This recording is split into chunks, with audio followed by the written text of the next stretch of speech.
Who is Shakera? Shakera is the feminine version of Shakir, which means grateful in Arabic. Before all, I am a woman of God. I'm a wife, I'm a mother, I'm a daughter, sister, friend, and a boss. Shakera, Shakera, Shakera. That's me. And this is my story.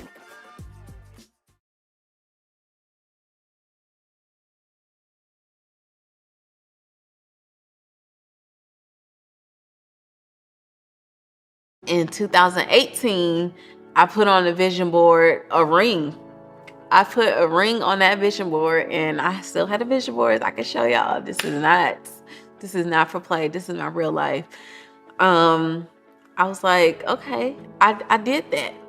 I lived a little bit. Now I'm ready. Like, I'm just like a relationship type of girl. Like, I like to be in a relationship. I was like, I want to get married because I want to have kids, because for so long, like, I felt ashamed, and I didn't think that God would allow me to have kids because of the mistake that I made. But 2018, y'all, it was February 2018, and mind you, I'm still teaching. I'm still, dibbling dabbling, going out here and there.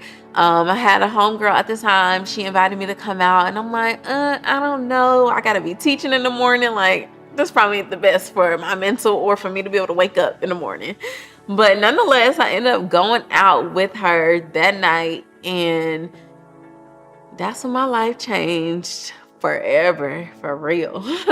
So I went out with her, and at the time she was doing like PR for this little artist here in the Atlanta area. I ain't gonna say little, that's just like something that Atlanta people say. He's an artist. But and the guy who picked us up was his manager, which is now my husband. Weird. So he picked us up and was bringing us to the club. And y'all, I got in this man's car, and we literally had like our first disagreement. Okay, he is driving, she in the passenger seat because they already know each other, and I'm in the back seat, and I think he goes to litter. And I tell him, I'm like, what are you doing? Like, you're not about to be littering out here in these streets. Like, that is not what you're supposed to do. So we get into it on about like why he feel like littering is okay, and I tell him why I say littering is not okay. And it was just like a cute little disagreement. So we went to the club or whatever, and the artist had like a videographer there getting footage of him in the club, and she was also taking pictures. So I'm just vibing, me and my homegirl vibing, dancing and stuff like that. I didn't know that the photographer was taking pictures of me in particular, but obviously she did. So anyways, we went to the first club, and then we left that club and went to the next club. And mind you, we're still with the same guy who I had the disagreement with in his car, telling him not to litter. So he took a bottle from the first club to the next club. And when we was in the next club, it wasn't like that many people in there. So, but it's obviously music because we're in the club. But this dude is like trying to have a conversation with me. And I always said, like, I'm not dating nobody from Atlanta. Like, definitely not meeting them in no nightclub. Like, that was just one of my things. So he's like trying to have a full out conversation with me in the club. And I'm like, sir, don't you hear this music? Like, we cannot do this here. So he ended up asking me to take a picture of him. So I took a picture of him on my phone, and then I sent it to him from my phone. So then he had my phone number. So I didn't think nothing of it. I'm just like, okay, this who picked us up, like, took the picture, boom. So he drops us back to our cars at her neighborhood at the end of the night, and at her door, he drops her off and then takes me to like the visitor area. So then I get out the back seat. He gets out the car. I'm like, what are you doing? And he's like, you're not gonna give me a hug? And I'm like, oh no, you like that? Like, what you talking about? So he like, yeah, give me a hug. And then he like, let me know when you make it home. So obviously he knew I had his number because I sent him the picture. So I'm like, okay.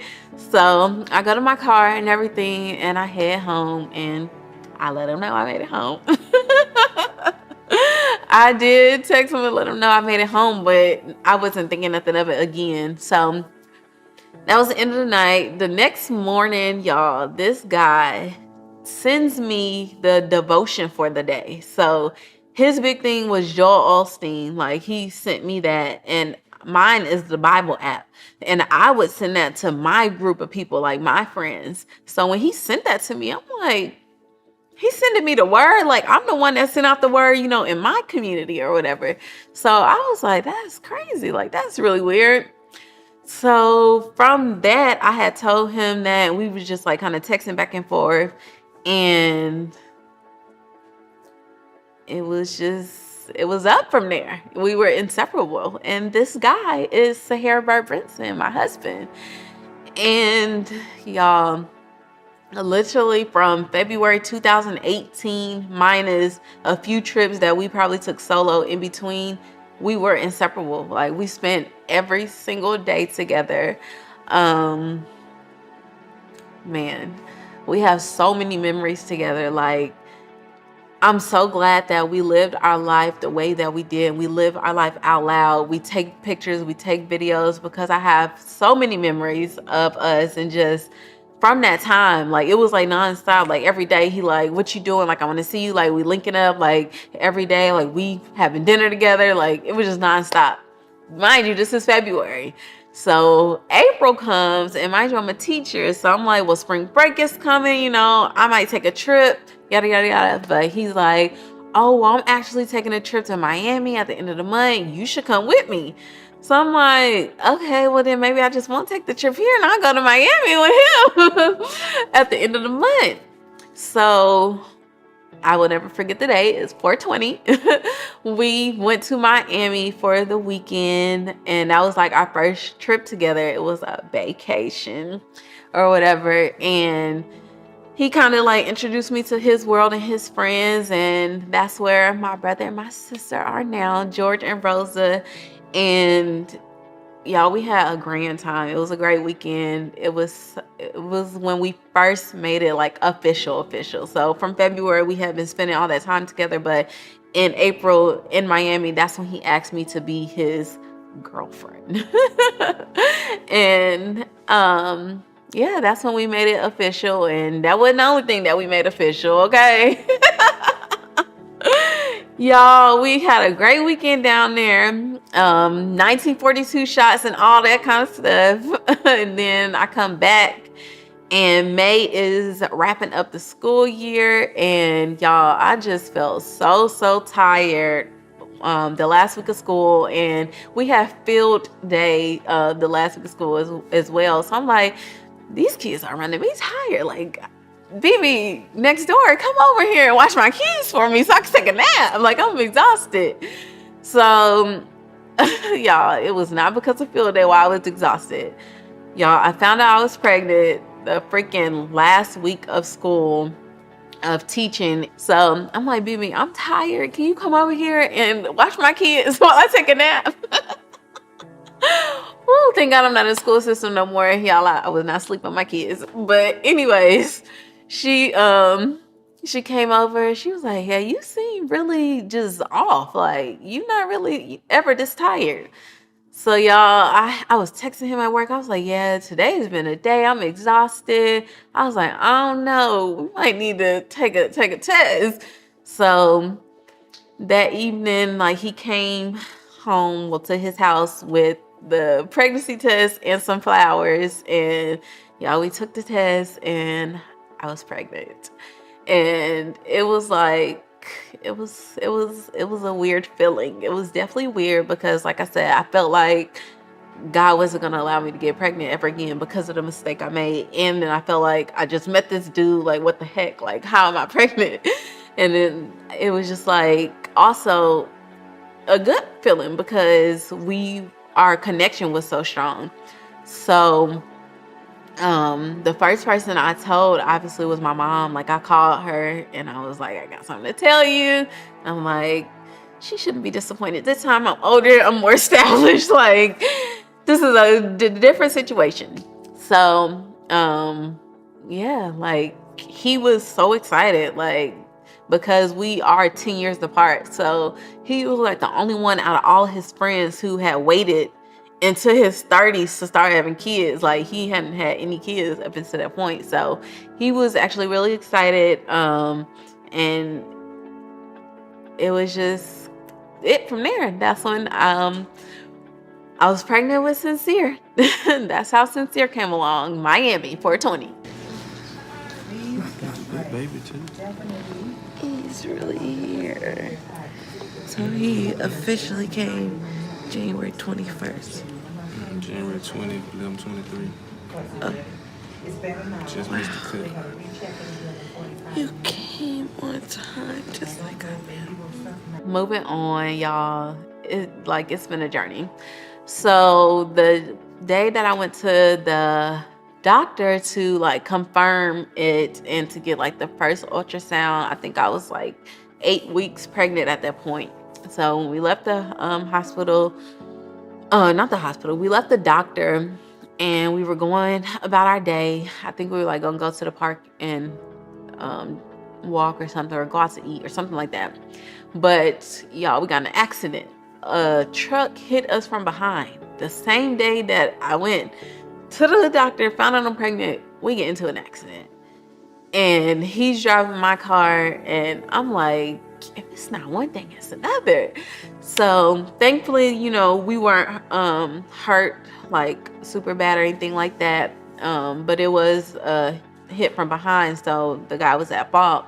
And obviously we had to go to the hospital, and the baby was okay and everything like that. But that was like our first big thing like that happened together with us. But that year, like I said, we met and our life was on a fast track. Like, everything just started happening like back to back to back to back. So after the doctor's appointment, we still living life, still taking pictures, doing videos, traveling, like still just living our best life every day. And August comes around, and his birthday is also in August, and he's like, let's take a trip, for my birthday. Like, we should go somewhere. And it's like every conversation that we ever had, like, he remembered everything that I would tell him. So along the time of us like getting to know each other, I told him like I always wanted to ride horses on the beach. And he started sending me like links one day of riding horses on the beach in Savannah. And that's when his birthday was coming up. He was like, let's take a trip. Like, I sent you all those links because I want to take you to ride horses on the beach. So I really felt like, I was like, wow, like this guy is really like listening to like what I'm saying, like, and you executing like quick. Like, people don't do that. Like, they'll just, hear what you gotta say and put it in the back of their mind, or take years and years and years for it to happen. Not him.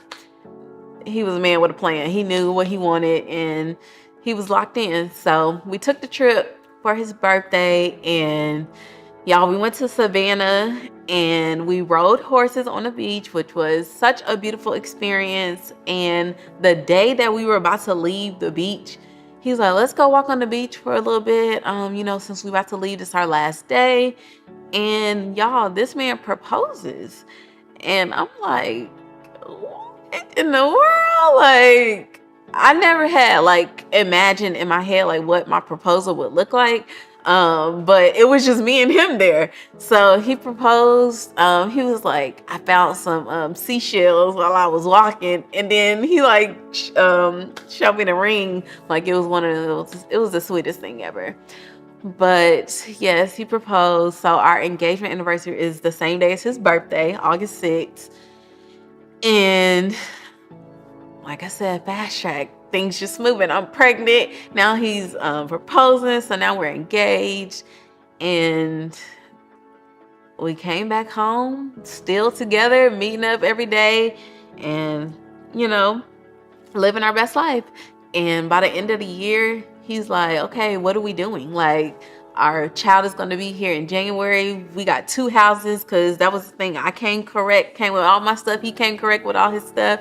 And he like, we got 2 houses. We need to consolidate. Like, where do you want to live at? And he basically gave me the choice. Like, do I want to live at my house or live at his house? And I chose my house. And, you know, he ended up selling his house and we moved in together. And y'all, Sincere was here before we know it. Okay, Sincere, that pregnancy was so smooth. It was so peaceful. I did not get sick at all with Sincere. Like, I literally was able to just relax and soak in the moments of being pregnant because, like I told y'all, it was the end of the school year, so it was summertime. So during the summer, teachers don't work, but we get paid. And I was able to just, you know, enjoy pregnancy. So when it was time to have Sincere, Sincere was born on January 20th, 2019. And I didn't know what was happening when I started having contractions. Like, I was like, okay, it's time to have this baby. Like, let's get to the hospital. And I was in labor for a very long time. I want to say like 18, 19 hours. But I wasn't really dilating a lot. And I could remember, like, in the moment being in the hospital, like, just having flashbacks of, you know, the mistake that I made when I was younger and thinking, like, wow, God, like, you really love me. Like, you gave me another chance. And I had manifested also that I wanted to have a son. Like, I wanted to have a little boy first because I felt like that seed that was planted back when I was in 7th grade, that was a boy. Like, it was just like in my spirit. So in the hospital, I'm like, wow, God, like, thank you. Like, just showing gratitude. Like, just, this is a full circle moment. And this time it's right. Like, I got a whole man, like, we're engaged. Like, it just felt so different. And yeah, like, I wasn't dilating, y'all. I was like 18 hours in. I tried to do the whole natural thing. And finally I gave in and I got an epidural and I had to have an emergency C-section. Traumatizing. Okay. That was a very traumatic experience. And I never want this for any woman.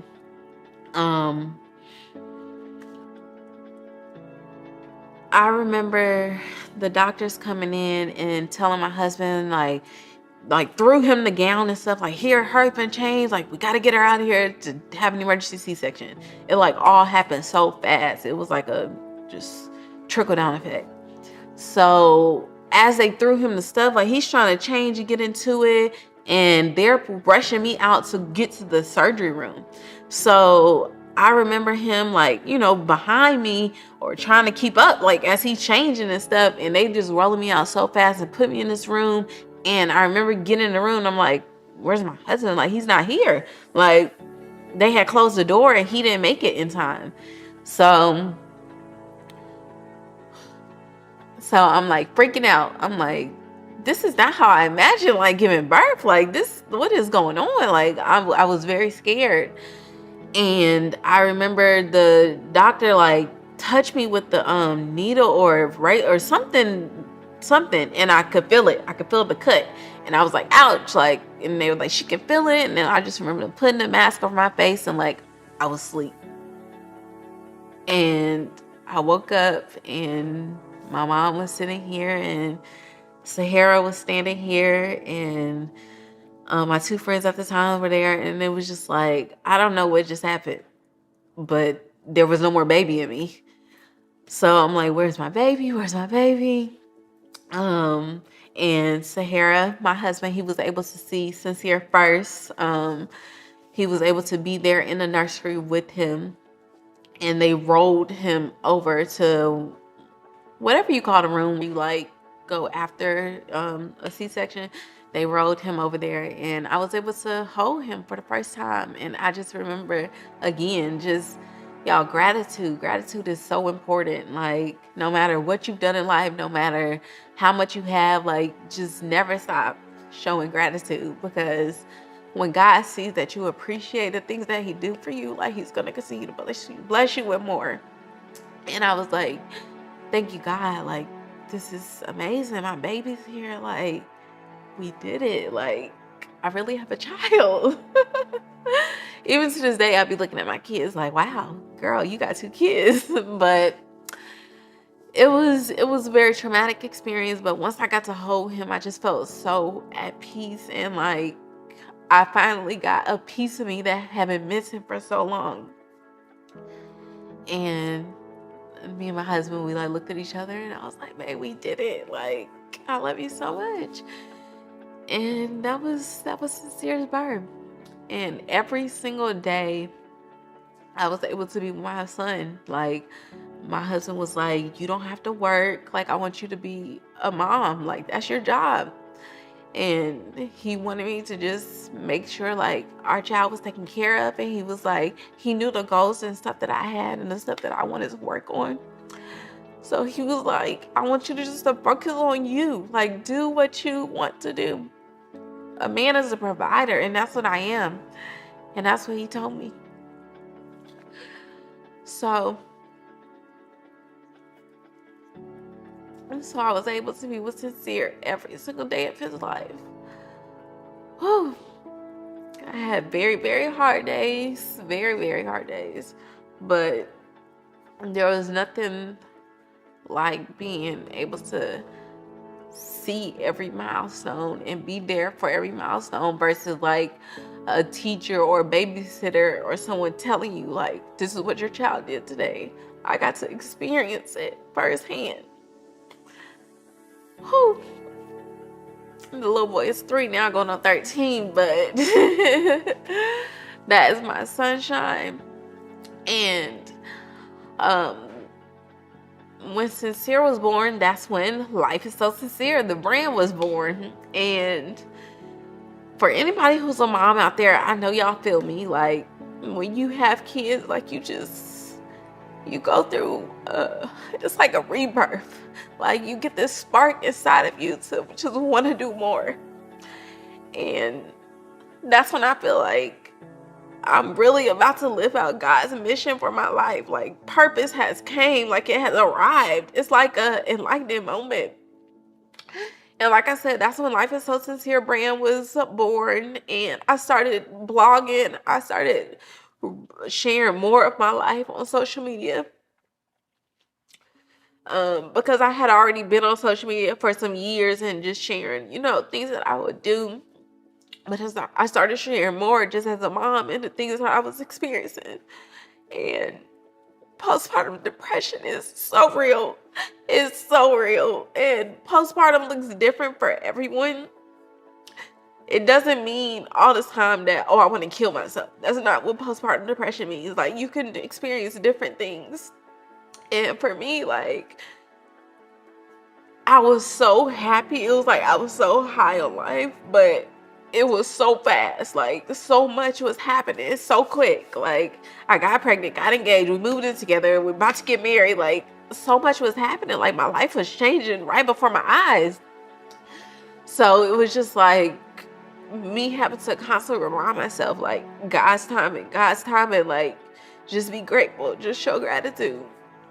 So anyways, on social media, I was sharing my life, and I started doing like little segments on my IG stories called Your Favorite Mother Son Duo. So every morning, Sincere and I would just go in front of the window to get some sunlight, because he was born in the winter. So we would go in front of the window to get some sunlight, and I would be like, it's your favorite mother son duo. And we would create encouraging videos just for people every day. Like, just whatever came to my mind that God placed on my heart to share with the world, I would share with them. And basically just tell people, like, be positive no matter what your circumstances are. Like, spread love, like, focus on your goals. Like, whatever the message was that came to me, that's what I shared. And I did that consistently, like, every single day. I wasn't getting paid to do it or nothing like that. That's just something that I enjoy doing, because again, I love to help people. I love to encourage people. And we did that so people came to really love that. And if I miss today, y'all best believe people were in my DMs like, girl, where is the favorite mother son duo? Where y'all at? Like, I look forward to your messages every morning. And that's when I started to realize, like, wow, like, this is really bigger than me. Like, God has a message for me to get to somebody else who may really need this message. When people were asking me on days that I would miss it. So I just really enjoyed doing it, and it brought me so much joy. I would stay up late nights just journaling, just writing down like my ideas and like, just content that I wanted to create, like with my son, and like family photo shoots, like, because I always dreamed of like having this family, and like we take pictures together, we have experiences together, we travel the world. So literally my son had a passport. By the time he was 3 months old, we went on our first trip. He was 4 months. We went to Cali, and it was beautiful. I knew that I wanted to just be able to create these memories with the family that I created. Because family isn't always about where you come from. It's about what you create or what you make it to be. So I knew that even though I came from, some circumstances and my father wasn't in my life, like, I had a great man. I have a great man who is here for me and here for his kid. Like, so I can't despite what I went through, I can't let that be. That's not my future. Your past does not determine your future.